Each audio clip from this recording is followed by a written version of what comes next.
we're going to discuss a very important topic, something our workers, employees, and even future employers need to understand, the wages or yung sahod. So, ano bang ibig sabihin ng wage o sahod? A wage is the payment or compensation given by an employer to an employee in exchange for work or services. It's what you earn for the job you do. This could be in the form of cash, or sometimes it could include meals, lodging, or other benefit that are provided to the employee. So, ang sahod o wages ay ang bayad na natatanggap ng empleyado kapalit ng kanilang trabaho o service. It can be fixed. Fixed is the monthly salary. Based on time naman, hourly or daily rate. Ang per task naman ay bayad kada sa mga gawain. Ang per piece naman ay, yun nga, kada peraso ng nagawa o natapos na product. Sa commission basis naman, ito yung percent based on sales or output. So yung mga payment na to, this payment must be agreed upon by both employer and employee, whether the contract is written or not. Basta mayroong employer-employee relationship at may napagkasundo ang trabaho kapalit ng bayad. So, what are not included in wages or the exclusions? So, hindi lahat ng tinatanggap ng employee ay kino-consider na part ng basic wage. So, here are examples. Kunwari, yung 13-month pay and other bonuses, especially if they are not regularly given or part of a written agreement. So, and profit sharing and discretionary bonuses. Ito yung hindi guaranteed. Tas, night shift, differential, overtime pay, holiday pay, and premium pay. Although they are related to your work, they are not part of your basic wage. These are called pay differentials because they are only given under special conditions.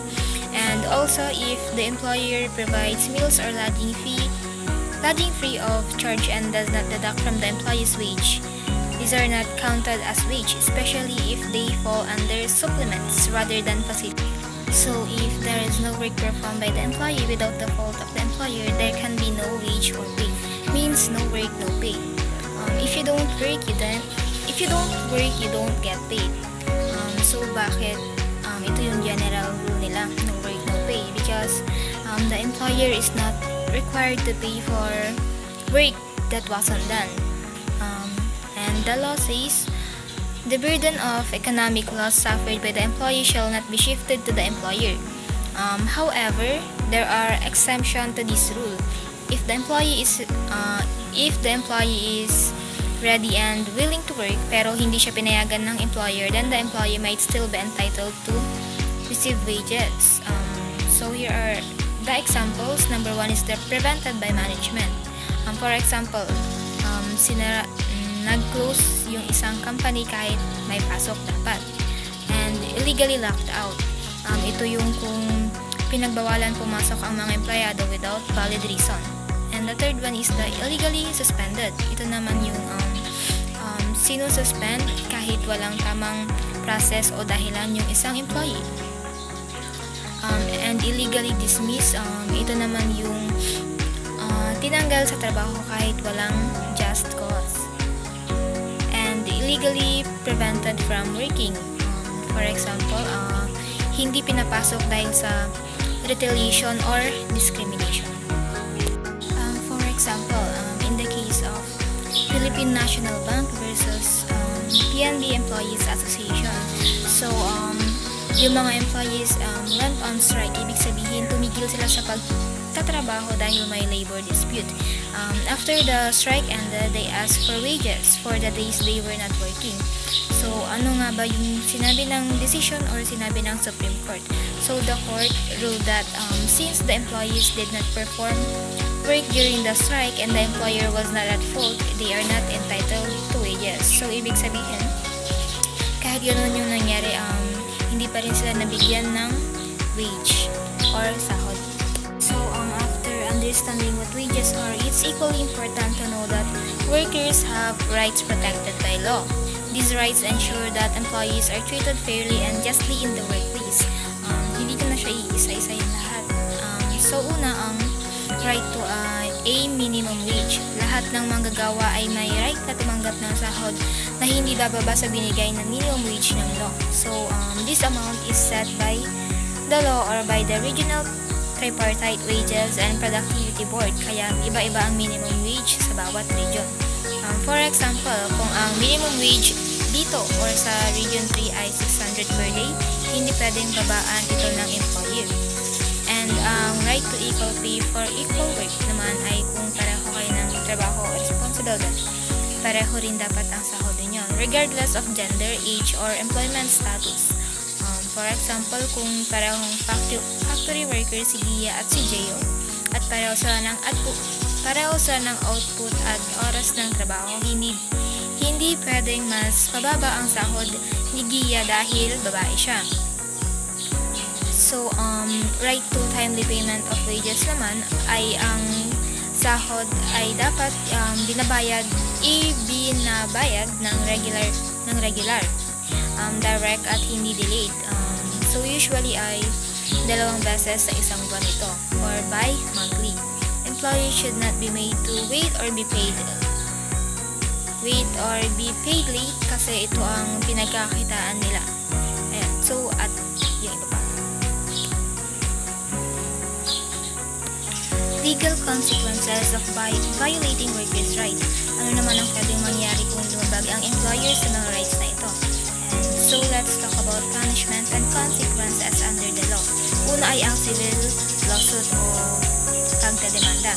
Employees can file civil cases against their employees kapag hindi sila binayaran ng tamang sahod, walang overtime pay, may discrimination sa sahod o termination, maling pagtrato bilang independent contractor kahit sila talaga ay employee. And kapag nanalo naman ng empleyado sa kaso, pwedeng utusan ang employer na magbayad ng back wages, magbayad ng damages at ibalik sa trabaho ang empleyado o reinstatement.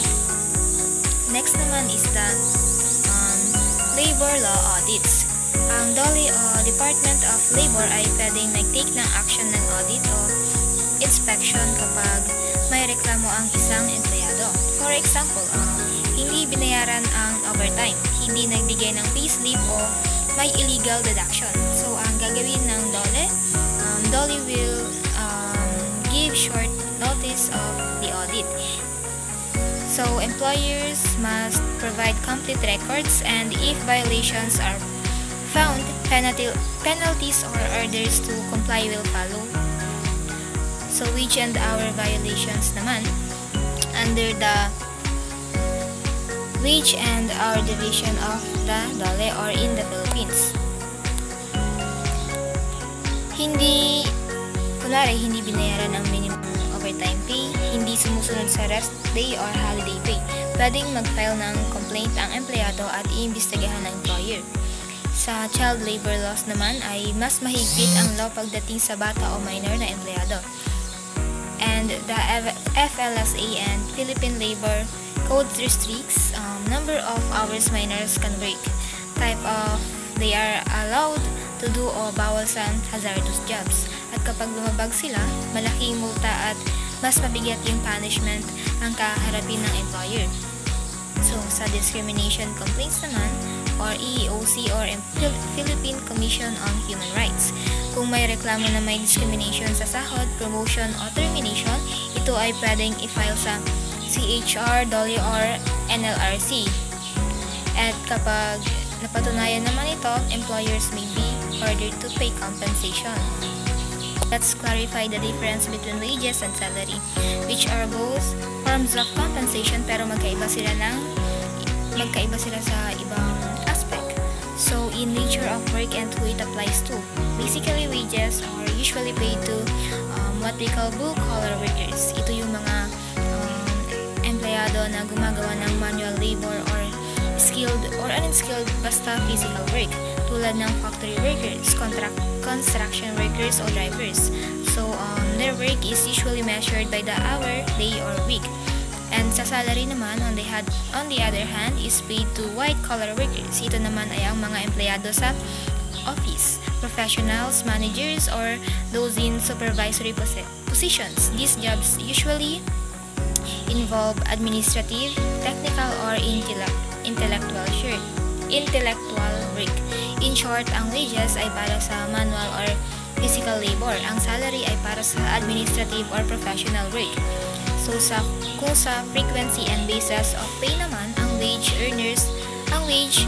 earners are paid based on how much time or output they give. Halimbawa, kung bayad sila kada araw ng trabaho o kung ilang piraso ang nagawa nila. Sa salaried employees naman, meanwhile, receive a fixed amount regularly, like monthly or semi-monthly, regardless of our hours work. Kaya kahit may holiday o may emergency leave, kadalasan full pa rin ang natatanggap nilang sahod. Kung sa level of job responsibility naman, ang wages usually apply to jobs considered of a lower and less responsible character. Meaning, hindi sila kailangang magdesisyon para sa kumpanya at mas sumusunod lang sa utos o instructions. Sa salary naman, salary is suggestive of a higher degree of responsibility. Kung salaried employee ka, malamang may kaakibat kang decision-making or leadership role sa trabaho. Autobus Transport System Incorporation versus Bautista, a case study based on real life. This 2005 ito. Facts about this is isang bus driver ang binabayaran gamit ang tinatawag na boundary system. Ibig sabihin, fix lang ang ibinabayad niya sa kumpanya bawat araw at kung ano ang kita niya lampas sa boundary ay kanya na. So parang commission, di ba? Kaya ang claim ng driver, sinabi niya na para siyang regular employee at dapat raw meron siyang benefits tulad ng isang salaried worker, gaya ng 13th month pay, leave benefits at iba pa.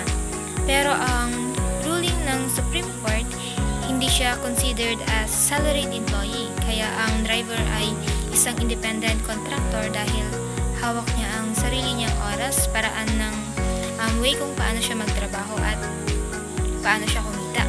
Dahil dito, hindi siya entitled sa mga benefits ng regular na empleyado. Kaya kapag salary-based employee ka, fix ang kita mo at under ka ng employer sa terms and conditions of employment, meron kang security of tenure at benefits. Pero kapag commission-based or independent contractor, iba ang treatment. Mas flexible para walang guarantee, pero wala kang guaranteed na benefit. The basic rights involved for salaried or regular employees are right to minimum wage, right to overtime, night shift, and deductions from salary, timely payment of wages, 13-month pay, protection against unjust dismissal, and the access to legal remedies. And may mga legal consequences kapag nilabag ang mga karapatang ito. Una ay yung civil penalties o bayad sa empleyado. May tinatawag tayong back wages. Babayaran ng employer ang hindi na ibigay na sahod kasama ang legal interest, 6% yearly. Sa damages naman, pwedeng magbayad ng moral at exemplary damages kung may masamang loob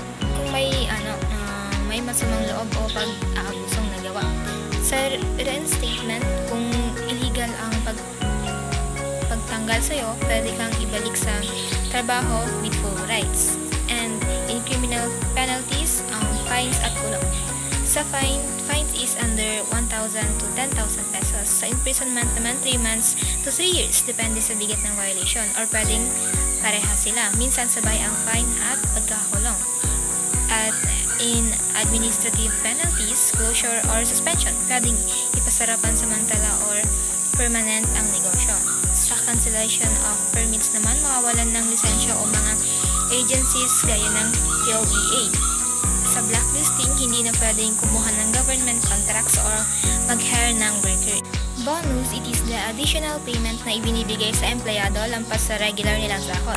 It means hindi ito guaranteed na natatanggap. Depende ito sa performance ng empleyado at kung pinitan ng malaki ang kanilang company. For example, kaya kung ikaw ay masipag, loyal at may malaking nagawa at naiambag sa success ng isang company, pwede kang bigyan ng bonus bilang reward. General rule this bonus is not demandable. Ibig sabihin, management prerogative ito. Nasa employer kung magbibigay siya o hindi. Hindi ito pwedeng ipilit ng empleyado.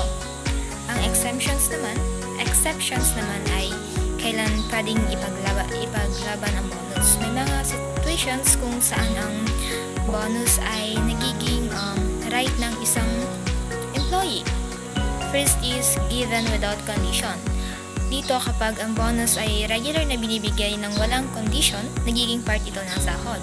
So, ang result of agreement naman, kung nakasaad sa isang collective bargaining agreement or CBA ang bonus, obligado ang employer. Sa company policy or practice, kapag naging company practice ang pagbibigay ng bonus sa loob ng matagal na panahon at consistent, hindi na pwedeng basta-basta nila itong alisin. At mandated by law, may mga bonus or additional pay na nakamandate sa batas tulad ng 13-month pay. Hindi ito optional at kailangan dapat nila itong ibigay. Basic rights involved in bonus. Una is right to 13-month pay. This is the only bonus required by law under Presidential Decree number 851. Sino ang entitled dito? Lahat ng rank and file employees na nakapagtrabaho ng kahit isang buwan sa isang taon. Ang right to other bonuses naman, this includes like performance, Christmas, etc. These bonuses are not mandatory unless nakasaad sa kontrata mo, pati ng company policy o naging consistent company practice over time. Take note na kahit hindi required by law, kapag palaging ibinibigay, it can be demanded under company practice. Ang non-diminution of benefits, Article 100 of the Labor Code says once ang isang bonus ay naging regular na benefits, hindi ito pwedeng tanggalin bigla ng employer. Halimbawa, kung 5 taon ka nang nakakatanggap ng Christmas bonus, hindi pwedeng biglang hindi na nila ito ibigay ng walang sapat na dahilan. Punishment for violation of bonus rights. Civil penalties. Employer must pay back the bonus, especially the 13-month pay or promise bonus plus 6% legal interest per year. Moral and exemplary damages. Pwede rin kung may bad faith ang employer o sadyang di bayaran kahit kayang magbayad. Administrative sanctions, DOLE can inspect and penalize employers who fail to pay the mandatory 13-month pay. Pwede rin sabihan o utusan ng employer na mag-comply agad. Criminal penalties naman, if the refusal is willful or deliberate, employer may face fine 1,000 to 10,000, imprisonment 3 months to 3 years or both under Articles 303 to 305 of the Labor Code. Ang procedure for wage or bonus complaints naman, una is filing a complaint. Kapag may reklamo ang empleyado tungkol sa sahod, bonus, benefits, pwede siyang mag-file ng complaint sa pinakamalapit na DOLE regional office. For example, hindi binigay ang 13-month pay, pwede agad dalhin sa DOLE. Second is the single entry approach or yung SENAP. May mandatory 30-day conciliation or mediation period kung saan DOLE will help both parties reach a settlement. So, ang goal dito ay ayusin muna ng maayos, hindi agad demanda. Inspection of formal hearing naman, kung walang settlement, ang DOLE inspectors may visit the workplace o sasagawa sila ng inspection, or the case goes to formal adjudication or parang mini trial. Ang issuance of compliance order naman, kung may violation, DOLE may issue a compliance order. Required na magbayad si employer.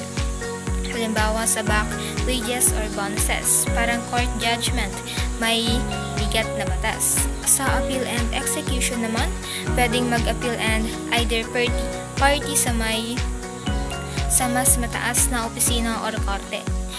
Kung wala namang appeal, proceed to execution. Ibig sabihin, dapat na talaga bayaran ang empleyado. Holiday pay is a form of compensation mandated by law that allows employees to be paid even if they do not work during a regular holiday. So, ano nga ba yung regular holiday? These are dates recognized by law like New Year's Day, Christmas, Independence Day, where employees should still receive 100% of their daily wage kahit hindi sila pumasok. For example, pumasok ka sa trabaho ng December 25, Christmas Day, makakakuha ka ng 200% pay for that day. Pero kapag hindi ka naman pumasok at nagtrabaho, you're still qualified. You still get your 100% pay. Kapag special and working days naman, these are different from regular holidays. Examples, All Saints Day at Ninoy Aquino Day. No work, no pay ang general rule dito unless may company policy or agreement stating otherwise. And working beyond 8 hours on a holiday, you'll receive 200% of your daily wage for the first 8 hours plus 30% overtime premium of the holiday hourly rate kung sumobra sa 8 hours. Absenteeism rule. Para ma-qualify sa holiday pay, dapat pumasok ka or naka-approve leave sa araw bago ang holiday. Kung absent ka without leave sa araw na. Ang exceptions naman dito ay una, small businesses or less than 10 employees may be exempt under the number 4S 1999 employee, and pangalawa naman, employee was absent without leave before the holiday. No holiday, no pay. No holiday pay. The rights involved are right to paid holidays, basic labor standard. Second is right to overtime compensation kung nagtrabaho beyond 8 hours.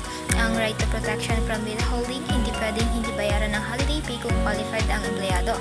So, ang consequences of violating holiday pay rules, una, ang administrative sanctions. DOLE can order the employer to pay back wages plus interest. Ang labor code penalties naman, administrative fines imposed by DOLE for non-compliance. Ang civil damages, employees can file a case and request moral by the employee without the damages if there can be no wage ang procedure for labor standards. If you don't work, you don't get paid. Ilalapit ng employee ang issue tungkol sa unpaid wages, benefits, illegal deductions, or any labor by the employer is not required to be the complaint can be filed personally or online, and dapat ilahad the law says nakalagay dito, the burden of economic loss suffered by the employee shall not be shifted to the employer.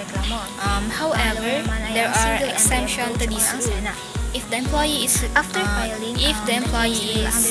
ready and willing to work pero hindi siya pinayagan ng employer, then the employee might still be entitled to receive wages. So here are the examples. Number one is the prevented by management. For example, both employee and employer are invited to a conference to try and settle the issue amicably. So ang illegally locked para ma-resolve ang problema sa mahinahon at pinagbawalan pumasok ang mga empleyado without valid reason.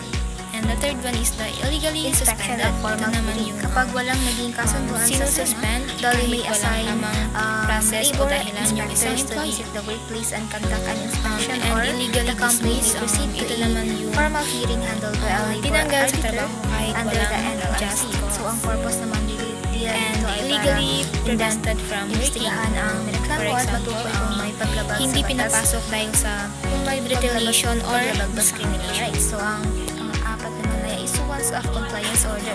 If DOLE finds that the employer violated labor standards, it will issue a compliance order. So this order requires the employer to pay the employee's rightful claims like unpaid wages, 13-month pay, or holiday pay, or etc. It is unenforceable like a court judgment, meaning hindi ito pwedeng baliwalain ng employer. Ang panglima naman ay appeal and execution. Either party may file an appeal if they believe that decision is unfair or needs reconsideration. If the employer fails to comply even after the appeal process, DOLE may proceed to execution, which means Principles of wages. Principles of wages are the foundational guidelines and rules that govern how wages are determined, paid, and withheld. These are often based on labor laws, employment contracts, and judicial rulings to ensure fairness and legality in wage practices. Ito ay mga gabay upang matiyak na ang mga manggagawa ay binabayaran ng patas at makatarungan. Key principles. Number 1. No work, no pay. If an employee does not work without authorized leave or justification, they are not entitled to wages for that period. Applies in cases of unauthorized absence, strikes, unless protected, or willful refusal to work. Number 2. Equal pay for equal work. Employees doing the same or similar work must receive equal wages regardless of gender, caste, or religion. Number 3. Minimum wages. Employers must be paid at least the minimum wage as defined by law regardless of the contract. Number 4. Fair wage principle. Wages must fall between the minimum wage and a living wage. Should allow a decent standard of living and reflect the industry's paying capacity. Number 5. Living wage. A living wage high enough to provide a basic standard of life including food, shelter, clothing, healthcare, and education. Number 6. Payment of wages without deduction. Wages must be paid without unauthorized deductions. Deductions are allowed only for specific purposes. Example, taxes, provident fund, fines under law. Number 7. Timely payment of wages. Wages must be paid on time, usually monthly, weekly, or daily, depending on the term of employment. Security of wages. Employers must not withhold wages arbitrarily. Wages must be paid in legal tender or through bank transfer. These are the components of wages. First, basic pay. Example, daily pay. Peter is a construction worker who receives a daily basic pay of $6.50. $6.50 is his regular pay for 1 day of work.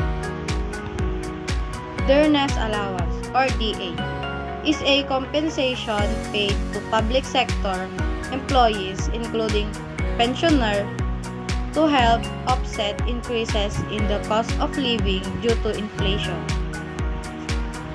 House rent allowance, or HRA, is a component of salary that helps cover your housing costs if you live in rented accommodations. Incentives and bonuses. Incentives and bonuses are forms of compensation paid to employees in addition to their base salary. They are typically performance-based, rewarding employees for exceeding expectations or achieving specific goals. Arrears of salary refers to unpaid salary owed to an employee for work already performed. It essentially means the employee is owed money for past work that hasn't been paid yet. And lastly, regular allowance. Regular allowance are payments made to employees on a recurring basis, typically to cover specific expenses or compensate for certain working conditions. General rule. The fundamental principles of wages is fair compensation for work performed, ensuring employees are paid reasonably for their skills, experience, and contributions. These principles aim to eliminate by discrimination and establish a system where individuals with similar qualifications and responsibilities receive comparable wages.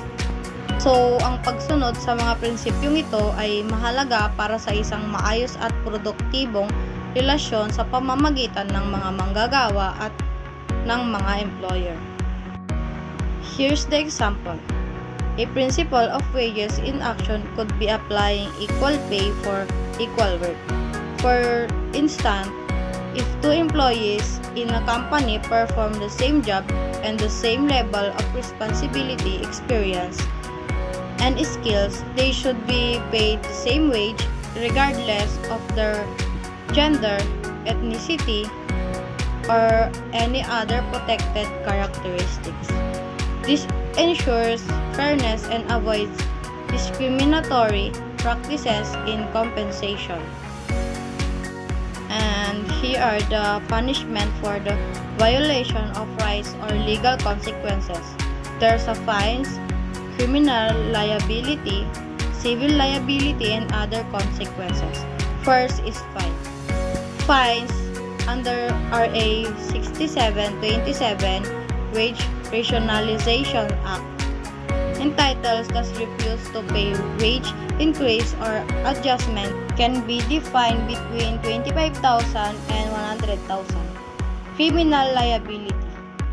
Violations of labor laws can also lead to crime charges and potential imprisonment, particularly for public officials or employees who violate labor law. Civil liability. Employers may be ordered to pay double the unpaid wages or benefits owed to employees. This does not absolve that employer from criminal liability. For other consequences, inaccurate record keeping, failure to comply with overtime pay requirements, or other violations can also result in administrative fines. Minimum wage. Minimum wage is the lowest legal remuneration that employer can pay their workers for each hour or unit of work. It's established by the government to ensure a basic standard of living. Ito ay isang proteksyon para sa mga empleyado. Tinitiyak na tumatanggap sila ng sapat na sahod upang matugunan ang kanilang mga pangunahing pangangailangan. For components, first, basic wage. The standard hourly monthly rate, cost of living allowance or COLA, adjustments based on inflation. Regional difference. Same regions have different minimum wage rates. Industry-specific rates. Some sectors, example, agriculture, domestic worker, may have unique rates. Here's the exclusions. First, tips and service charges. In some places, these aren't considered part of minimum wage. Second, bonuses and profit sharing. Generally, not included unless specified. Allowance, transport, meals, etc. Often included unless mandated. Apprentice or terms may be exempt or subject to lower rates depending on local laws. General rule. The general rule for minimum wage is that employers must pay their employees at least the legally mandated minimum wage rate, which varies by region and industry. The minimum wage is designed to protect workers from exploitation and ensure a basic standard of living. Wage rates are typically set by regional, tripartite wage and productivity boards. Sa madaling salita, ang RTWPB ay nagsisilbing tagapamagitan sa pagitan ng mga manggagawa at mga employer upang matiyak na ang mga antas ng sahod ay patas, makatarungan at nakakatugon sa mga pangangailangan ng bawat relihiyon. Here the example. The minimum wage is $6.45 per day. This means that the lower hourly pay an employer is legally required to provide to workers in that location is determined by this daily rate. The minimum wage in Metro Manila was increased to $6.45 per day on June 27, 2024, benefiting approximately for 4 million workers. The Regional Tripartite Wage and Productivity Board issue Wage Order NCR-25 to implement this increase. And here are the punishment for the violation of rights or legal consequences. First is administrative penalties. Second is civil liability. And lastly, criminal penalties. Administrative penalties. Employers who violate the prescribed minimum wage rates can be ordered to pay administrative fines determined by DOLE. The exact amount can vary depending on the gravity and frequency of the offense, the size of the enterprise, and other relevant factors. Civil liability. Non-compliant employers face the obligation to pay employees back wages, wage differentials, and other damage or benefits as may be awarded by labor tribunal or courts. Criminal penalties.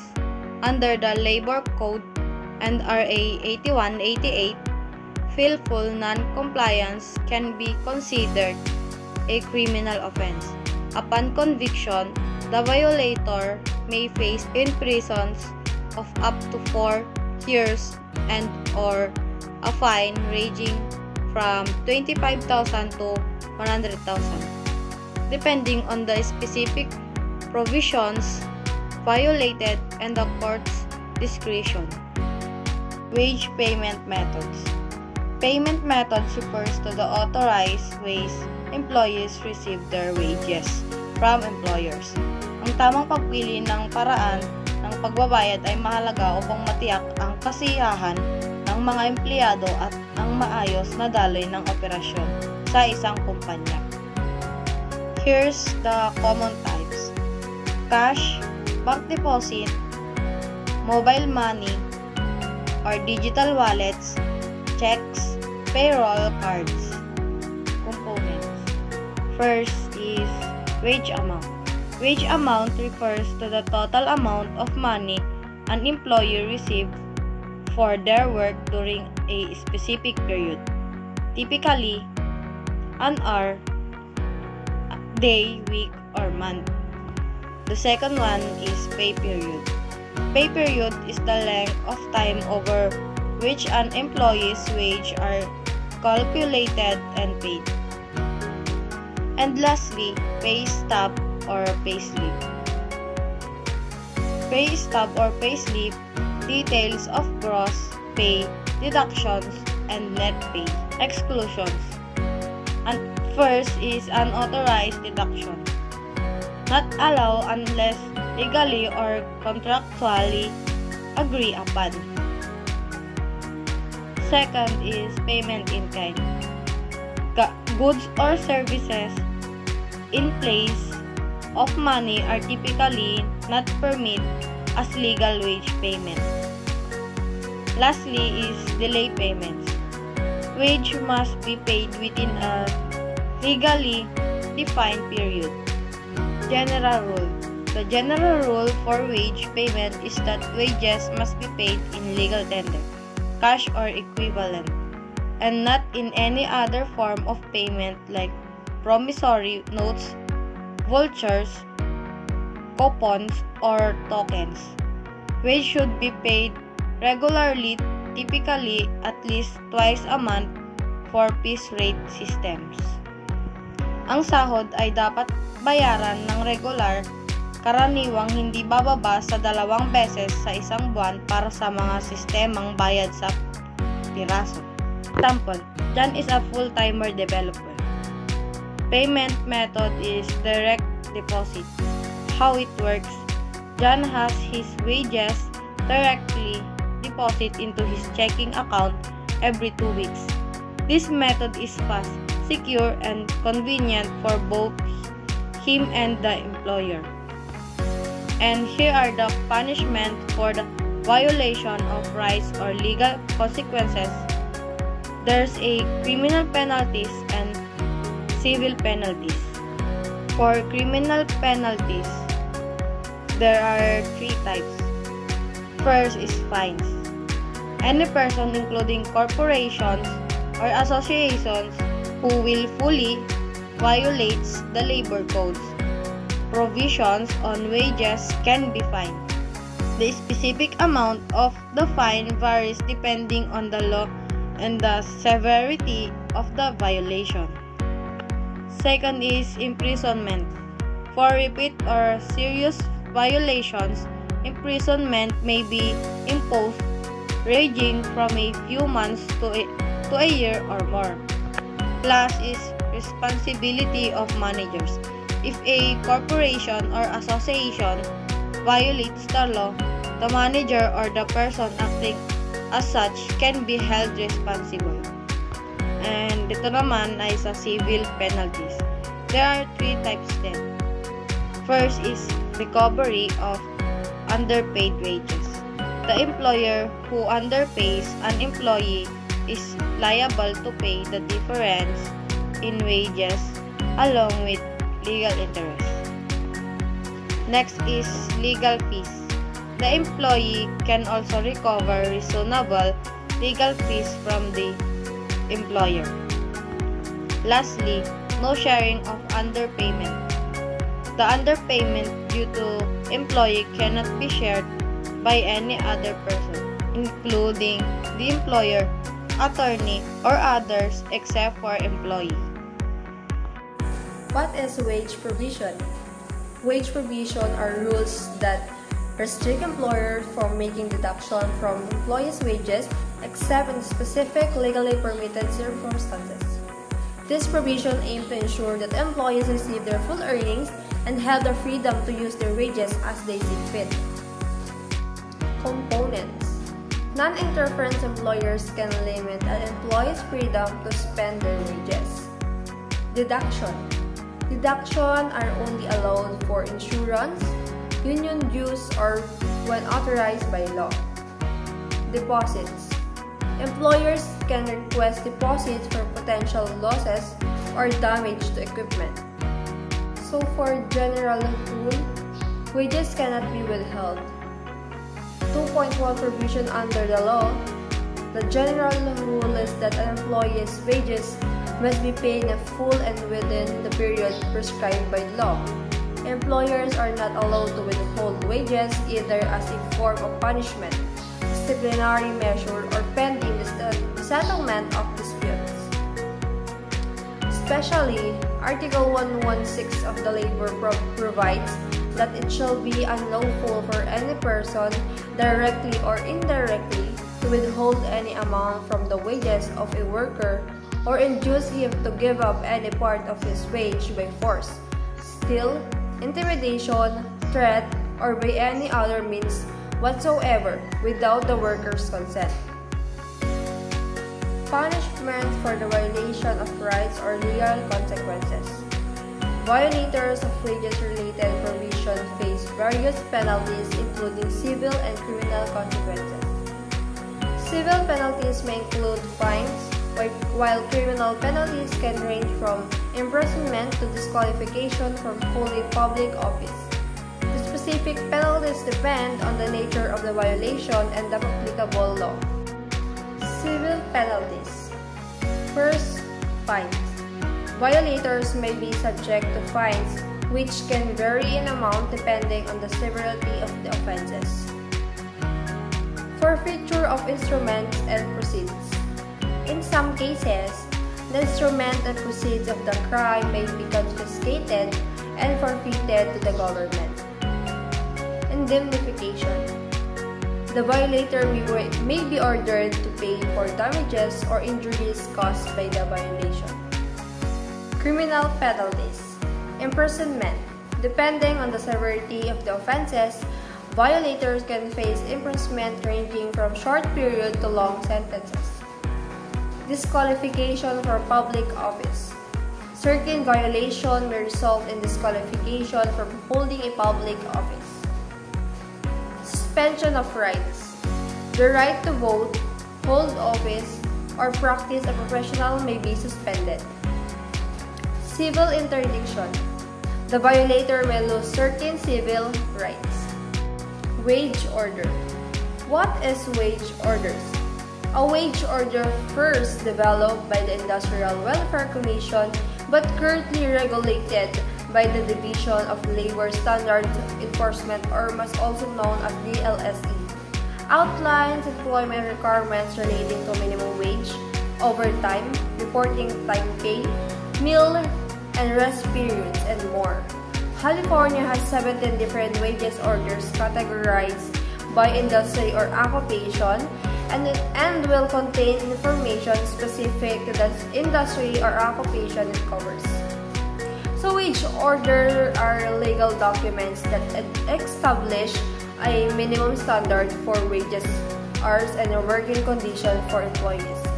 In specific industries or occupation, they are typically created and enforced by state or a local government. What are employers obligated to do? Wage orders contain employment law that requires strict compliance by an employer. So employer must first know which wage order applies to their business. Second, understand the content of the wage order. Third, comply with the requirements included in the business wage order. And the last, post the wage order at the work and in an area that is accessible to all employees. Typically, the document is posted in the same area as the company's labor law posted. So, components. Minimum wage. Set a minimum wage for a particular industry are often higher than the general minimum wage. Overtime pay. Specific overtime rates for hours worked beyond a certain years old. Meal and rest breaks. Requires employers to provide paid breaks and set guidelines for them. Working condition. Address workplace safety, temperature control, and equipment provision. Exception. May exempt certain employees or industries from some or all requirements. So for exclusions. First, exempt employees. Exempt employees are the executive, administrators, and a professional may be exempt from some requirements. Small businesses. Some order may exempt small businesses with a limited number of employees. Federal employees. Federal employees may be subject to a different labor law. Independent contractors. Individuals classified as independent contractors may not be covered. So for the general rule, a wage order shall specify the region, province, or industrial to which the minimum wage rate prescribed. The range shall apply an exemption, if any. Punishment for the violation of rights or legal consequences. Violators of wage orders in the Philippines face both civil and criminal penalties. Civil consequences can include paying unpaid wages, legal interest, and attorney's fees. Criminal penalties can range from fines to imprisonment, depending on the severity and nature of the violation. Civil penalties. Payment of unpaid wages. Employers who underpay employees must pay the full amount due, including legal interest. So what is legal interest? Legal interest is unpaid wages may accrue legal interest, further increasing the amount of owed. Attorney's fee. Courts may award the reasonable attorney's fee to the winning plaintiff, potentially impacting the employer's financial burden. Double indemnity. In some cases, the employer may be ordered to pay double the amount of unpaid benefit owed to employees. Criminal penalties. So we have fines. Violation can result in fine often ranging for a few hundred to several thousand pesos. Imprisonment.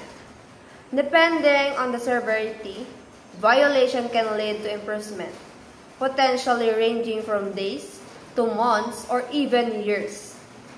Disqualification. Certain violation can result in the loss of the right to hold a public office or the right to vote. Confiscation and forfeiture. In some cases, the proceeds of the crime and the instrument used to commit the crime may be confiscated and forfeited on the government. Responsible officers. Liability. If a violation is committed by a corporation or another entity, the penalty of imprisonment can be imposed on the responsible officers, such as a president, COO, or a general manager. The penalty of imprisonment for the corporation may be imposed upon the responsible officers. So what is wage distortion? Wage distortion occurs when the usual differential in wage rates between group of employees in establishment are drastically reduced or eliminated due to mandated wage increases. Wage distortion can only exist where the wage adjustment is brought about a wage order, but not by the management prerogative. In determining an employee's regular wage, the pertinent simultaneous is the collective bargaining agreement are controlling, provided that the result is not less than the statutory requirements. So we have a components. First, existing hierarchy. A company has a defined structure of job position with a corresponding salaries. Corresponding salaries. Mandated decrease, a government order, or collective bargain agreement by mandates a wage increase with often for minimum wage earners. Significant change. The increase significantly impact lower paid employees, bringing them closer to or exceeding the salary of higher paid employees. Eliminated of distinction. The pay difference between level is reduced or eliminated, making it difficult to justify the wage structure. Punishment for the violation of rights or legal consequences. Violation of wage distortion law can lead to both civil and criminal consequences for employers. Civil penalties include fines and legal fees, as well as liability for unpaid wages with the interest. Criminal penalties can involve fines and imprisonment. Civil consequences. Liability for unpaid wages. Employers who underpay employees in violation of wage law are liable for the amount of unpaid wages plus legal interest. Second, legal fees. The court may award the reasonable attorney fee to the plaintiff, typically not exceeding 10% of the amount awarded unless the award is less than 100 pesos. Remedies through grievance procedure. Dispute arising from wage distortion can be resolved through the grievance procedure outlined in the collective bargaining agreement, or also known as CBA. Criminal consequences. So we have fines. A person who willfully violate wage law may face a fine, which can be up to 2,000 pesos. Imprisonment. Upon a second conviction, the penalty can include imprisonment for up to 1 year or both fine and imprisonment. Professional bans or restriction. In accordance with law and regulation, professional bans or restriction can be imposed for a certain period or individuals with major misconduct in a specific sector. So for the example, to illustrate wage provision, wage orders, and distortion in the Philippines. So we have a scenario. Imagine a company in Manila with 2 employees. Employee A worked as a cashier, earning the minimum wage of 570 per day. So, employer B worked as a supervisor, earning 700 pesos per day. So, for wage provision, the company cannot pay employee A less than 570 pesos per day, as this will violate the minimum wage law set by the Regional Tripartite Wage and Productivity Board, or also known as RTWPB, for the National Capital Region. So, for the wage order, the RTWPB issue wage order that determine the minimum wage rate for a different region and industries. This order can change periodically reflecting the cost of living and economic conditions. If the RTWPB raises the minimum wage in NCR to 610 pesos, employee A's salary will decrease to his new minimum salary. For the wage distortion, after the wage order, employee A's salary is 610 pesos become almost equal to employer B's salary of 700 pesos. This creates wage distortion, where the difference between the salary of employees performing different jobs has significantly narrowed. So, for addressing a wage distortion, the company may need to adjust employees' B's salary to maintain a substantial difference between the two roles. This could involve increasing employees' B's salary to 800 pesos per day or more to reflect their supervisory responsibilities. So, for the Group 7, that's all for the topic of wages, and thank you.